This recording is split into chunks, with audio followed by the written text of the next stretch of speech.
আমি ডিমের কুরমা রান্না করবো। তার জন্য ডিম সিদ্ধ দিয়ে শুধু লবণ দিয়ে ঘি আর তেলের মাঝে ফ্রাই করতেছি।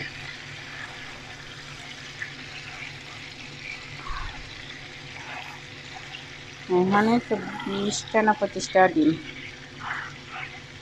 তো এটা ফ্রাই হবে, তারপরে আমি কী করি আপনাদের সাথে সব শেয়ার করবো।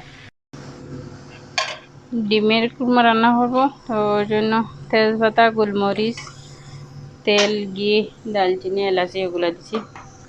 এখন পেঁয়াজ বাটা, সব বাটা বাটা মশলা দিব, আদা বাটা, পেঁয়াজ বাটা এগুলা। পেঁয়াজটা একটু কষে নিই, তারপরে বাকিগুলো দেবো। আমার ডিমের কুরমার জন্য আদা, রসুন আর পেঁয়াজ, রসুনটা 1 চামচ দিচ্ছি আর আদা 1 চামচ দিয়ে ভালোভাবে মশলাটা এখন কষিয়ে নিতেছি। তারপরে দিব টক দই আর বাদাম বাটা। এখন বাদাম বাটাটা দিয়ে দিতেছি। ওখানে আমি ডিমের মশলার মাঝে দিয়েছি টক দই একটা আর বাদাম বাটা দিয়ে ভালোভাবে কষে নিব। তেলটা যখন একটু আলাদা আলাদা হয়ে যাবে, তারপরে দুধ গরম হতে দিছি, দুধটা হয়ে যেতেছে, দুধ দিয়ে দিব।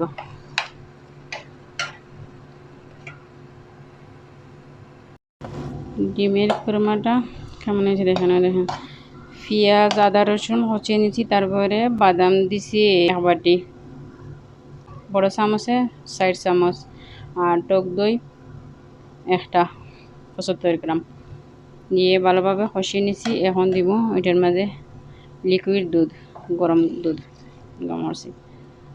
আবার দিব লিকুইড দুধ আর দুধের সাথে আবার পাউডার দুধ আর 1 কাপ দিব।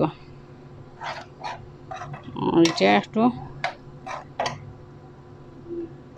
বয়েল হইলে ডিমটা দিয়ে দিব। এখন আবার উপরে আর 1 কাপ দুধ দিব, লিকুইড দুধ আর পাউডার দুধ। কাঁচামরিচ, আমার ডিমের কুরমাতে আগে 1 কাপ দুধ দিয়ে দিয়েছিলাম, আর পরে এখন কাঁচামরিচ দিছি। অনেকটা হয়ে গেছে, এখন একটু গুঁড়ো দুধ আর লিকুইড দুধ আবার 1 কাপ উপরে দিব। বাস হয়ে গেছে ডিমের কুরমা।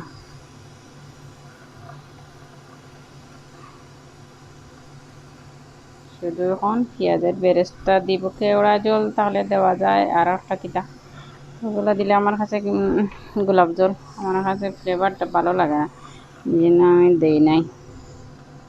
আমার এইভাবে ভালো লাগে। কাঁচামরিচটা একটু আগে দিছি, একটু একটু জাল বাইরে হতে পারিব। গোলমরিচের পাউডার দিয়ে দিছিলাম।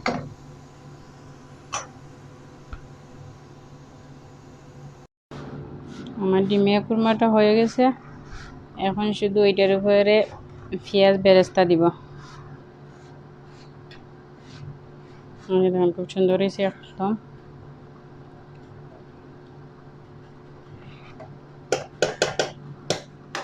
শুধু বেরেস্তাটা দিব।